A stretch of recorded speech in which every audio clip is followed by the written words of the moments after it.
Okay, so time to get started. So last time we finished talking about vectors, vector addition, basic vector operations.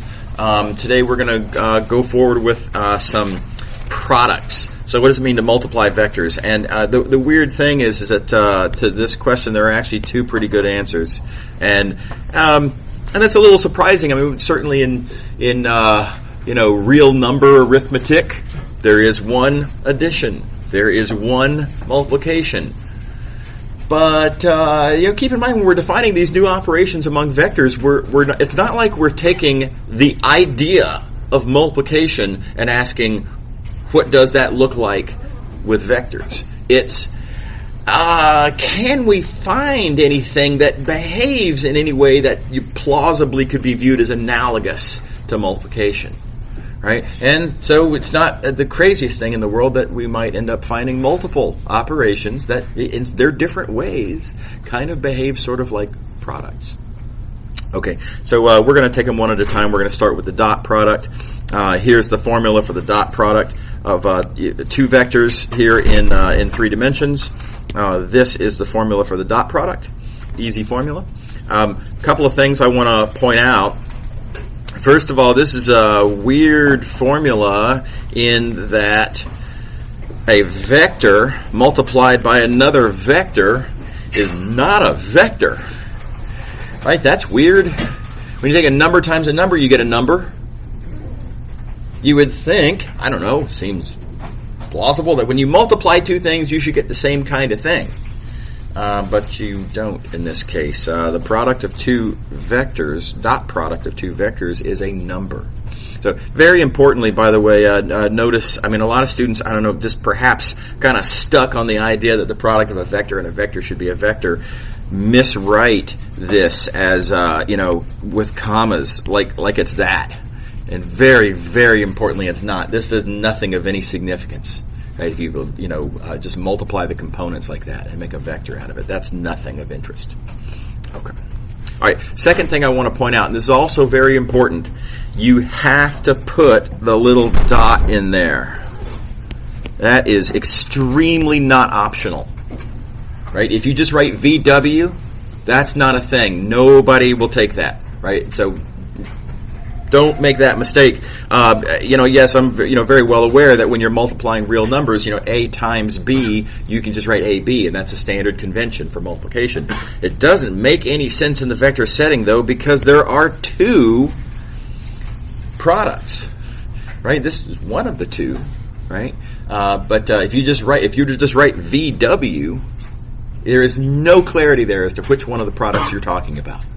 So be ultra sure to put the dot in there. Again, not acceptable I choose to not put it in there. Not okay. All right. Okay. Now, I made a big to-do last time about, when we defined vector addition, that, you shouldn't just write down a formula for a new operation. You got to give some justification. What connection does this operation have to something useful? Does it connect to something physical? Does it connect to something geometric, right? How is this in any way not just an arbitrary formula that somebody wrote down with, no motivation behind it at all, right? And so I owe you an explanation at this point, right? I've written down a formula, but I owe you a reason to think that this is not just a waste of time. Okay, so first, I'm going to give you some algebraic features of the dot product. Now, again, there should be a little bit of an eye roll at this point because, boring. This kind of stuff is always true, isn't it? So you'd think. I'm just going to leave that comment there. A little bit of foreshadowing for what we're going to see later in this lecture. But anyway, here are some true facts. The dot product is commutative, just like you would want it to be. It is distributive in this sense, just like you would want it to be. Right? It's associative. So especially in these last two senses, this construction here, this dot product that we just defined, arbitrary little formula, right? At least on an algebraic level, it behaves really just like a multiplication does. Right? So thus the motivation, or part one of the motivation for calling this a product. Now let me detract from my own point there. Here's a different formula you could write down. Let's see. I'm going to call this a circle product. I'm just making stuff up here, so don't write this down. But if I were to make a circle, so I'm going to define a circle product of V and W with this formula. That has all of these properties too. And it's not at all interesting from a geometric or physical or application standpoint. Right? So the mere fact that the dot product has these algebraic properties, okay, that's kind of cool, I suppose, but this is nothing to hang your hat on. Don't be impressed by these algebraic properties. Okay. Nevertheless, we need to know these things. Okay, here's some geometric properties, and here's why we really care about dot product, at least in the context of Math 212. The dot product connects in some really interesting ways to geometric concepts. The easiest one to see is that the dot product of a vector with itself gives you a magnitude squared, and there's your connection to geometry right there. Right, this is a geometric concept. Right, it's a length that is intrinsically geometric. So this formula here for the dot product, we wrote it down. It's just an arbitrary algebraic formula. We've seen it has some algebraic properties. This is our first observation about how it actually connects to something geometric. Disappointingly, though, of course, this formula only makes any sense in the context of a vector being dotted with itself. So the geometric connection that this suggests is extremely narrow, right? So don't too impressed. Okay. Next one, the Cauchy-Schwarz inequality. This one's broader. This you'll notice any vector with any other vector, and here's that geometric connection. These are lengths. Again, unavoidably geometric. Right, so it's a pretty strong connection to geometry. The disappointment with the Cauchy-Schwarz inequality is that it's an inequality. Right, it's not an equation. So there's a sort of a lot of slack in that statement. Seemingly kind of sloppy. What does that really mean? I mean, it means it's a relatively weak statement. It's not as strong as an equal sign. Right. So nevertheless, strong connection to geometry, and come back and say another word about that real quick in a minute. Next one. This is the one that we're going to use the most in Math 212. This one, you notice, any two vectors, dot product. Everything on the right-hand side is geometric. Length, angle, right? In really geometric ideas. Right? And it's an equal sign. Right, that's an extremely strong geometric connection that this formula has, and I think very, very surprising. This used to really bug me. The idea that this formula, that's 3-function arithmetic, right? 2-function arithmetic. It's multiplying and adding. That's it. There's not even dividing. There's no subtracting. This is really, really simple arithmetic, and somehow it connects to trig. It's weird, right? It's a definite eyebrow raiser. So anyway, neat fact. Yes? What do you mean when you say it's a strong connection to geometry? Yeah, so this is the dot product that we defined with an algebraic formula, and the connection, by a connection I mean that, well, look, it is, when you compute it, the thing that you've computed is equal to something that is extremely geometrically connected, right? I mean, the idea that you take a length times another length and then look at an angle, I mean, those are all geometric ideas. That's all I meant. Yeah, right. Right. Whereas, you take this silly little alternative, thing where I, make this a circle, find this new circle product, with this. That has no connections to geometry of any particular interest. Yeah. Right. Okay. Yep. When you write the magnitude of a vector, do you normally use two lines on either side? Oh, that's another sort of writer's choice kind of thing. I like the 2 lines just because it's a visual distinction from absolute value. That said, if you were to look at a real number and view it as a one-dimensional vector, absolute value and magnitude become the same concept, so there's really no confusion. There's no need to do 2 lines. It makes me feel more comfortable somehow. I think students might find it helpful to have the visual reminder. Lots of books will not do that. Lots of books will write that instead, and there's nothing wrong with that at all. Perfectly fine.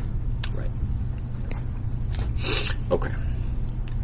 All right, so I am going to prove this fact. By the way, quick observation, if we can prove this fact, right, notice that by just taking the absolute value of both sides of this equation, that immediately gives you that fact, because the absolute value of cosine theta is always less than or equal to 1. Right? So this is kind of a twofer if we can prove this last fact. Before we do that, though, I want to say a quick word about the Cauchy-Schwarz inequality again. So this is the fact that we're going to be using the most in Math 212. It's easily seen to be more sort of precise. You can see how it would seem to be more useful in the context of Math 212, right? So why then is this the one that gets the name? Right? Does it seem like a reasonable question? This is another one that I wondered about for a long time. So this one gets the name because this property here, the Cauchy-Schwarz inequality, what we're seeing here is actually just a special case of the Cauchy-Schwarz inequality. There's a broader, more general construction called an inner product. The dot product is just a special case of this more general construction called an inner product. There are lots of inner products out there. Inner products are extremely important. Inner products are deeply, deeply connected to how you do, for example, image compression. That's pretty interesting, right? The inner product is a very important construction. Fourier series can be viewed as a statement about inner products. Right? A lot of good stuff. So this statement, the Cauchy-Schwarz inequality, is actually true about all inner products. So this is much I'm going to say, deeper water. It's a much more significant in the big scheme of things in math. This is really pretty Math 212 specific. Okay. All right. Okay. By the way, if you take Math 216, we'll talk a lot about the general Cauchy-Schwarz inequality. Okay. All right. Okay. So how do we prove this Math 212 fact? It's a tricky little proof. The idea is, here's your first vector v, here's your second vector w. Between the two of them, of course, we have this angle. And don't forget how to do vector subtractions. That right there is v minus w. And notice that between the three of these, we now have a triangle. And I hope y'all may remember the law of cosines. Anybody remember the law of cosines? I think probably most of y'all remember that there was something called the law of cosines, but might not actually remember the formula. The thing about the law of cosines is it is a sort of it's a modification of the Pythagorean theorem. Pythagorean theorem only works with a right angle. Right? This angle here, of course, not being a right angle, Pythagorean theorem is not true. What does not apply to this triangle. But the law of cosines really pretty much just introduces this correction term. This says that when your angle opposite the what you're going to call the hypotenuse, when that angle is not a right angle, just add in this correction term here, and you're up and running. Okay. So anyway, nice way to remember it. So law of cosines is that. Now that said, notice this vector. We can write down this property of the dot product. Now that's our first observation about the dot product was that if you dot a vector with itself, any vector with itself, you get that vector's magnitude squared. Right? Easy observation. And then you can kind of FOIL this out. Right? And v dot v, of course, is magnitude squared of v. So there's that property again. Etc. Write out the rest of the terms. And the neat thing that's come out of this is that this expression here, we've computed this expression here two different ways. It's still the same expression. That means that the two results we've gotten are equal to each other. Therefore, this is equal to that. That cancels with that. And here, let me use a different color. So that cancels with that. And that cancels with that. Then we cross out the common factor of -2 on both sides of the equation, and there you go. We just proved what we wanted to prove. V dot W is equal to that thing. Okay. So very tricky little proof, but gets the job done. Okay. So you can use this in a lot of ways. We're going to do a lot of stuff with this formula. By the way, it's a tremendously important formula in Math 212. Make sure to have this deeply memorized. You can't get by in this class without it. Notice, among other things, you can solve for theta, right, and find the angle between two given vectors. Because, of course, computing a dot product, don't forget, it may equal to something about lengths, which have square roots in them, and trigonometry with the cosine, and it connects to all these hard to compute things, but the dot product itself is three-function arithmetic, and it's really, really easy to compute dot products. Right? And of course magnitudes, well, you got to compute some square roots, but nevertheless we have formulas for that as well. And so this is a really good trick for finding the angle between two vectors. And by the way, I mean, especially in 3 dimensions, this is a very hard problem. If you have, I mean, you could say that, okay, well, if you have vectors in 2 dimensions like this, right, then, you know, any one vector you can arctan or something and find the angle off of whichever axes, you can kind of piece it together. But in 3 dimensions, right? There's a temptation to say, well, I can compute that angle with arc something, and then I can compute that angle, and then I can compute this angle, but that's not what we're looking for, right? We're not looking for that angle. We're looking for that angle, a tilted angle. That's a really hard little geometry problem, which this crushes in one simple formula. That's pretty cool. Okay. Let me pause for a second for questions. Does anybody have a question? Everybody's good? Okay.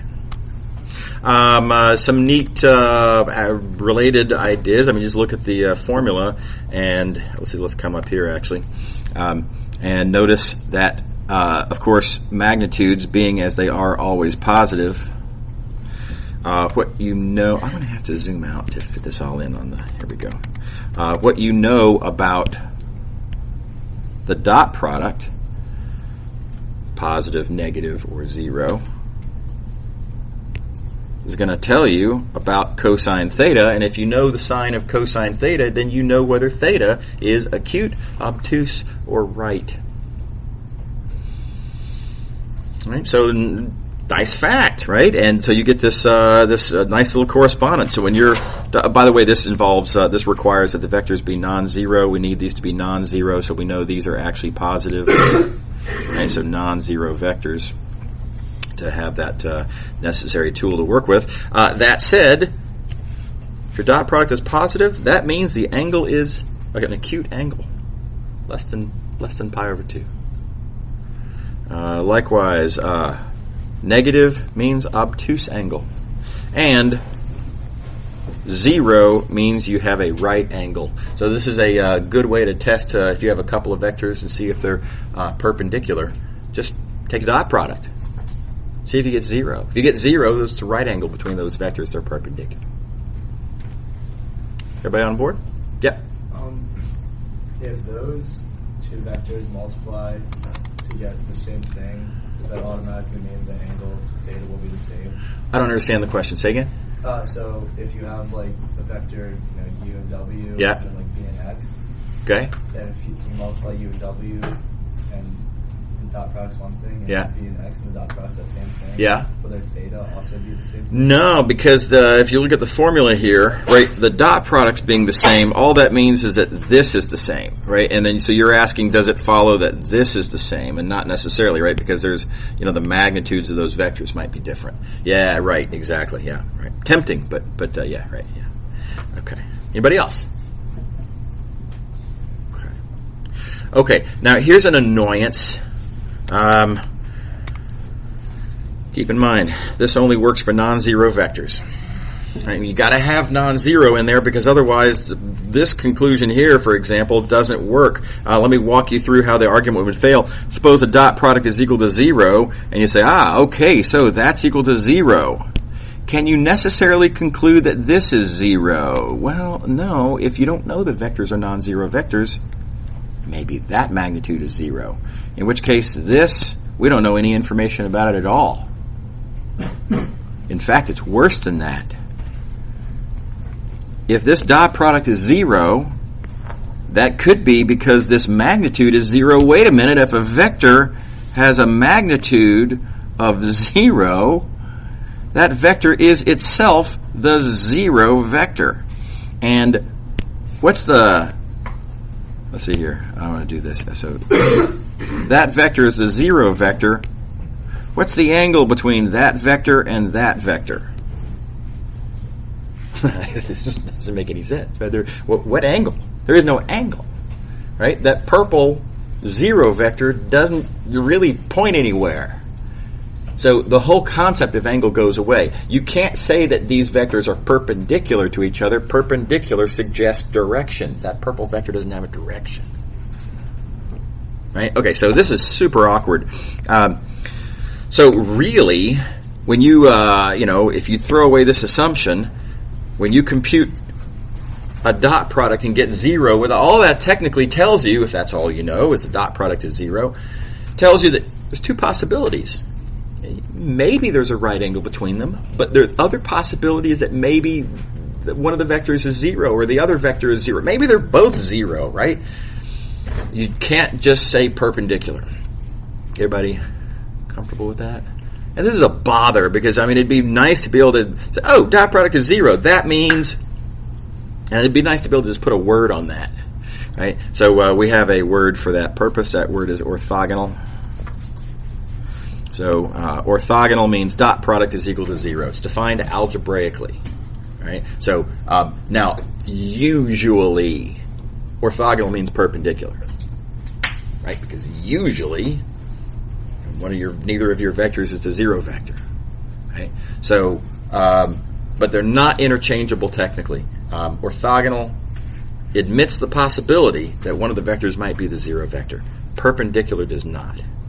So you got to think it through carefully and use the right term. Yes. So if we're explaining an answer on a test, yeah. we're trying to prove that the vectors are perpendicular. Yep. Say because the vectors are non-zero. Yeah, you gotta observe that they're non-zero to be able to invoke to be able to conclude that they're actually perpendicular and not just orthogonal. Yep. And here's the good news: that's usually really easy, right? You just observe and say, clearly the vectors are non-zero. Yeah, right. Exactly. Okay, by the way, there's a point of view that says, okay, well then this word orthogonal is just kind of a dereliction of duty. It just says, I don't want to check if these vectors are 0 or not 0. Not so. Perpendicularity is geometric. It is interesting. Sometimes you need to know if two vectors are perpendicular.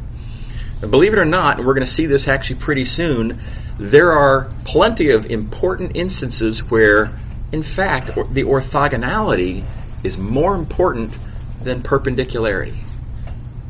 Okay, so anyway, we'll see that when we get to the section on lines and planes, so it'll be a couple days.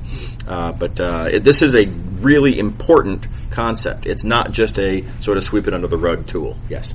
Can you explain what orthogonal means exactly? Orthogonal means the dot product is 0. It's an algebraic thing. Geometric, So geometrically, it means these two possibilities, right? It means that either they're perpendicular or one of the vectors is 0 or the other vector is 0 or maybe they're both 0. So there's a bunch of possibilities geometrically. Algebraically, though, dot product is 0. Yep. Right. Okay. Alrighty. Easy example. To somebody's question from the back. Here's a pair of vectors. Are these perpendicular? Well, they're clearly orthogonal by the dot. They're also clearly non-zero. So yes, they're perpendicular. Yeah. Okay, some applications of dot products.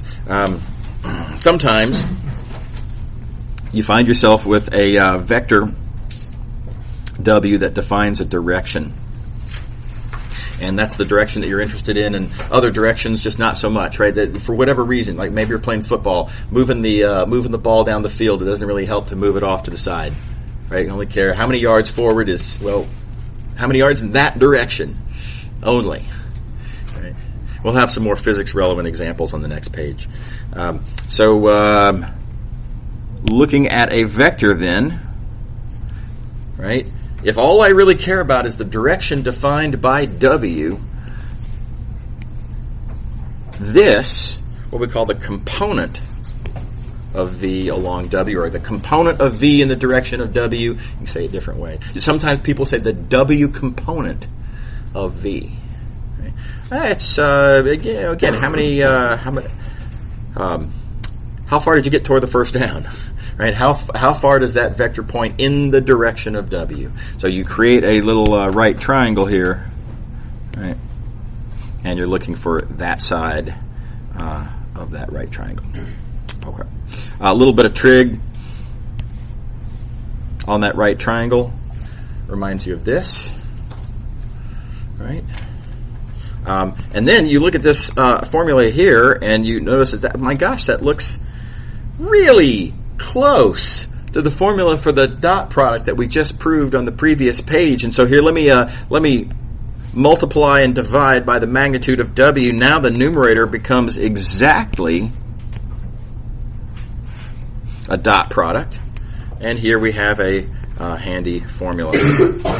Right, so if you want to compute a component, dot products do that very nicely. Does that make sense? Everybody happy with that? Here's a quick variation of this. If this vector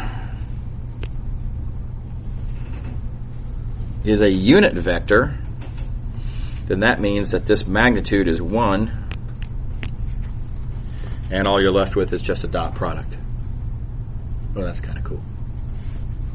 And here's a twist on that. Different way of kind of saying the same thing. You could view this formula here as being V dot W over the magnitude of W, which y'all will recall is the unit vector pointing in the direction of W.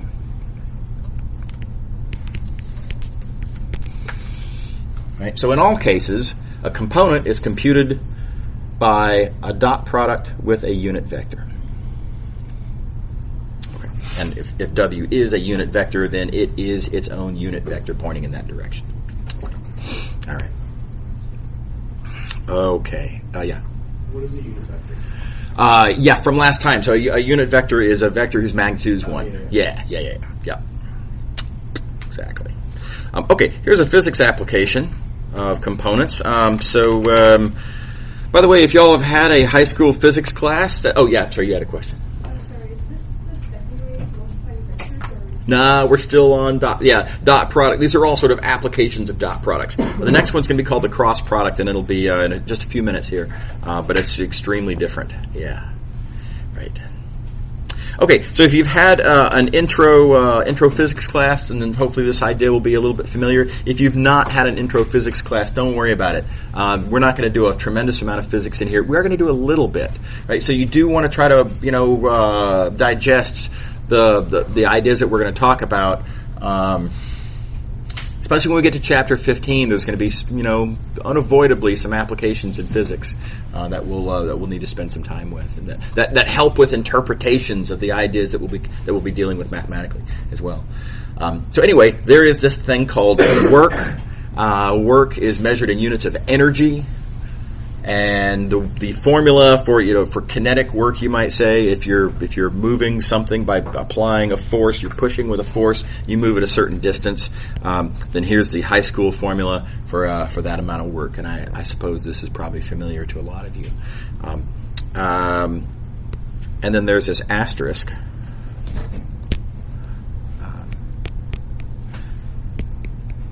And that is, that's not really true in general, right? That's if the direction of the force and the displacement are the same direction. And if they're not the same, then it's not that formula. Okay, and plausible, right? I mean, if I were to pick up something heavy and want to, move it to the other side of the room over there, I could claim I did a lot of work, but really I'm just being inefficient. The smart way for me to get something heavy to the other side of the room would be to set it on top of this rolling cart, right? And then just give it a little shove. And, WD-40 the wheels first, right? And just give it a little shove and just watch it just glide right on over, right? No work at all on my part, right? It's still a heavy thing, and it's still traveling a distance, but it's just not, the force is in, the cart is applying a force in that direction. The displacement's in that direction. They're not the same direction. Right? Whereas, on the other hand, if I were to take something heavy and try to get it up to the second floor of this building, there's no tricky, clever move about oil and carts. I'm going to have to carry that thing. I'm going up, right? And unavoidably, there's work involved there because I'm going that way while I'm applying force that same way. Everybody see the difference? Right? Okay, so let's talk about how we would go about dealing with it if they are not in the same direction. The idea is only the component of the force in the direction that you're actually going counts. So the component, right, if you have a force like this, I guess I will do that, okay. If that's the force, right, but you're going this way. The component there, that's how much I'm pushing in the direction I'm actually going. That's all I really care about is that component. That I would want to multiply by the distance. So good news, we know how to compute components. Right, components are computed with, so this component here is computed with dot product with a unit vector. The direction of the displacement is d divided by the magnitude of d. Right, so there's the component. That's the relevant part of the force. We multiply by the distance. The distance is the magnitude of the displacement vector. Right, so we get that. And then, in a wonderful coincidence, those cancel. Right? And you end up with this really handy little formula that work is just simply a dot product. It's it's beautiful how simple this becomes. You don't have to say work is equal to scalar force times scalar displacement asterisk something about directions and components. It's a dot product. If you think about it, it's really much more natural. I mean, the old high school perspective on computing work and with force and treating force as a scalar. What was the first observation that we made about vectors on whatever day that was? Maybe it was Friday, or anyway. Well, the very first observation we made was that, for example, forces are vectors. They have directions and magnitudes. Right? Displacements, I guess, was even slightly before that, are vectors. They have displacements and magnitudes. I mean, the old high school formula really, let me just, for emphasis purposes, mock it further by saying really the way that should have been written was magnitude F, magnitude D. Those are, of course, vectors, and then asterisk all of that. Right? Okay, so take the magnitudes of the two vectors, multiply those magnitudes, and then go back to all the trouble of computing a component and blah, blah, blah. No. Dot product. Much better. So natural. Okay, so this is really the way work should be discussed in the kinetic context. And so make sure to remember this. Work is just a dot product of the force vector and the displacement vector. Easy example. If you've got a force there, and if you've got a displacement there, dot them. 3-function arithmetic. There you go. There's your answer. Everybody happy? Alrighty. Okay. All right. On to the next section. Our next product. We're going to talk about something called the cross product, and it's going to take me a few minutes to work my way up to it. There's some related ideas that By the way, there's a bunch of different ways to introduce the ideas that I'm about to introduce here. Everybody's got a different preference for what order to present the following ideas. I like this way of doing it because I feel like it's the most geometrically satisfying. It's just my opinion, right? On different books will do it in different ways. Different teachers will do it in different ways. So anyway, this is my choice. I like to enter into cross products with a couple of tools already in hand. And one of those is determinant. So we're going to talk about determinant before we do cross product. Before that, there's another nice tool to have in hand, I think, again, for making interpretations, and that is certain concepts that we can talk about relating to the order that we write down vectors. Excuse me. So I'm going to... it's going to take me a while to work my way up to cross product is the punchline. Okay, so start with this question. Suppose we have a couple of vectors here. Here's a couple of vectors, and I want to talk about making a list out of these vectors. And of course, when you make a list, you have to decide which one do you list first and which one do you list second. So, well, we clearly have two choices. With this pair of vectors, I could call that one first. There's no reason I have to. I could, for whatever reason, I could decide that I want to list that one first. Alternatively, okay, so following from that, if I list that one first, then that means I'm listing that one second and vice versa over here. So this represents a couple of choices, right? I could do V comma W. I could do W comma V. How do I distinguish between those in a what I'm going to call geometrically interesting way? Now here's some options that you could you could distinguish V comma W from W comma V. And first, let me be a little ridiculous. Alphabetical order, right? Well, that's not geometrically interesting at all, right? I mean, that's just the labels that I put on these vectors. Which one I happen to call V? That's completely arbitrary, right? So alphabetical order is not what we're looking for. Another candidate, I suppose, you could ask, are we going left to right, or are we going sort of right to left? And I guess you could do that, but it's viewer perspective dependent. What if I turn my head to the side? Now what appeared to be left is, more up. You know what I mean? So there's something kind of arbitrary about that, and ditto with top bottom. So those are not particularly natural ways to distinguish these orders. So here's what I'm going to suggest, and this is mathematically really very useful in some ways that we'll talk about in a moment. Whichever one you list first, right? Whichever one you list first, draw the ray going out from that vector, right? And then let's just ask the question, from that direction, which way would you sort of rotate, which way would you sort of turn to get to the second vector? In this case, with that listing, with that as indicated, vector listed first, you would go counterclockwise to get to the second vector. Everybody see what I'm talking about? So I'm going to call that a counterclockwise ordering.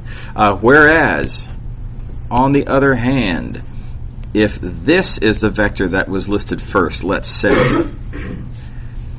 right? Look at that direction. From that direction, you have to go clockwise to get to the second vector. So I'll call that a clockwise ordering.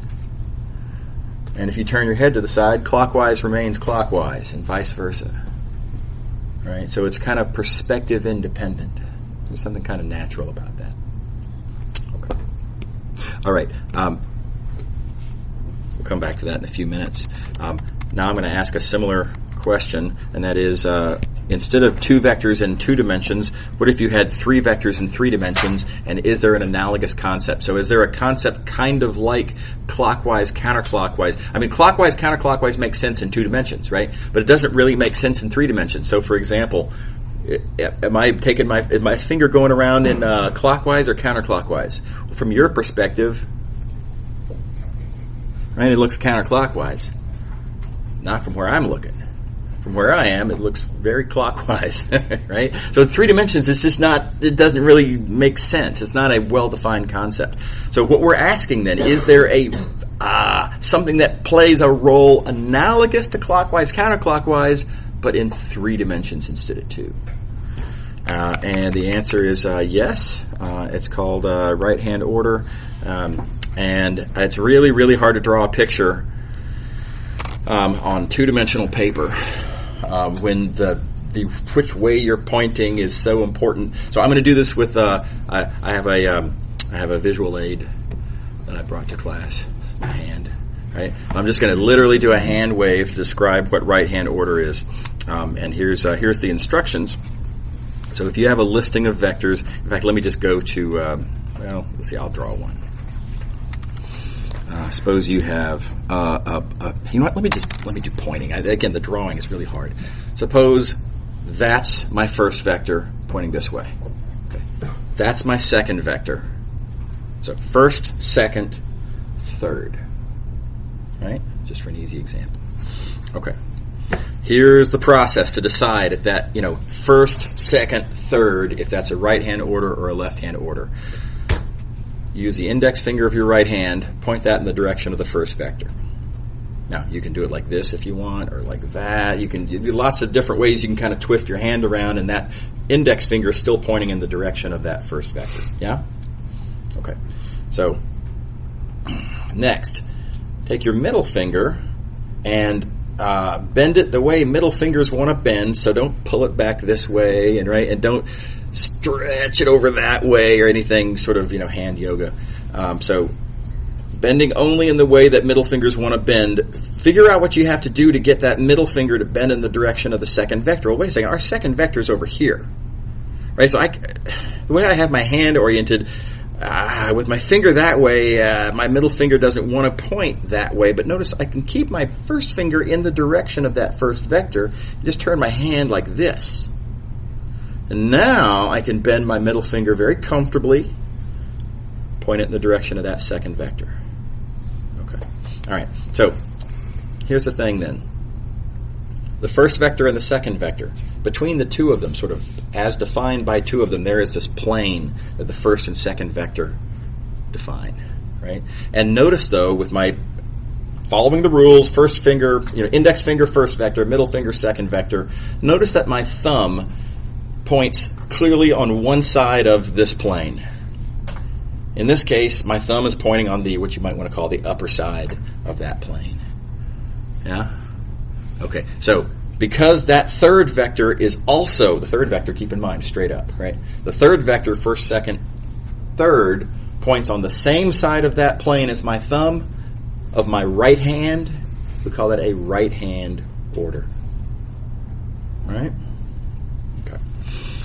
By the way, notice, suppose my vectors were first, second, third down, right? Not right-hand order anymore, right? First, second, my thumb is pointing on the upside, the third vector was down, but if I use my left hand, first, second, and now my thumb is pointing on the same side as the down third vector. So if a listing is not in right-hand order, then it's probably in left-hand order. Or said differently, let's see if I can do this. If I point my two index fingers in the same direction, my two middle fingers in the same direction, my thumbs point in opposite directions. Yeah? Okay. Okay, so that's right-hand order. There are some cases that are neither. If the three vectors are all in the same plane, like this, like first, second, third, and they're just all, what we call coplanar, they're all parallel to the same plane, then that third vector is not it's not on one side of the plane, it's not on the other side it's parallel to that plane. It's just neither right-hand order or left-hand order, which is kind of like, for example, if you had two vectors in R2 like this, they're neither clockwise nor counterclockwise. right? So it doesn't work every time. It's not. This doesn't distinguish all cases. It's not a binary kind of a thing. But the special cases are things that that are easily noticed and that have their own geometric characteristics here, of course, of being parallel in the case of three vectors being coplanar. Yeah, you had a question? What exactly does this animation help us do? Yeah, we'll get there. Yeah, right. That's a great question that I have not yet given you an answer to. So good question, but we aren't there yet. Yeah, right. So right now we're just putting labels on things. I do like to observe, by the way, that again this is kind of this right-hand order, left-hand order thing is kind of a three-dimensional analog of clockwise, counterclockwise. It helps us distinguish, independent of perspective, a reasonable geometric. Oh yeah, you got it. Yeah, no worries. You have a way of distinguishing, independent of perspective, the two different choices of order that you have on a list of vectors. Here's another thing they have in common. In the same sense that clockwise and counterclockwise are mirror images of each other, if you take a clockwise listing of vectors, look at them in the mirror images are a counterclockwise listing. So the easy way to say that is clockwise and counterclockwise are mirror images of each other. If you've ever looked at a clock in a mirror, it goes backwards, right? That's all that's saying. Same thing with right-hand order and left-hand order. If you take a listing of vectors that is right-hand order, the mirror images would be in left-hand order. Very analogous. Here's another one. If you trade two of the vectors, that changes the order. So if you in your listing, if you swap out any two vectors with each other, for example, notice here I swapped out BC with CB. I just traded their positions. Those are always opposite orders. And there's different hand waving ways that you can make this observation. But here's, roughly speaking, suppose this represents a listing of vectors in right hand order. If I were to trade two of them, right, it becomes a left hand order. Okay. This is quick hand waving kind of thing. By the way, here's another. I skipped over this because there is no sort of analog of this in 2 dimensions. But if you cycle through a list of vectors, that preserves the handedness. So, for example, here ABC. What I mean by cycling through, if you take this vector here and move it over to the end, right? Or then after that, if you take the one at the beginning and move it over to the end. Like that. This sort of cycling through the list preserves the order. And here's a very rough hand waving demonstration of that fact. It's this right here. Right? So if that's A, B, C, this demonstrates that A, B, C is a right hand order.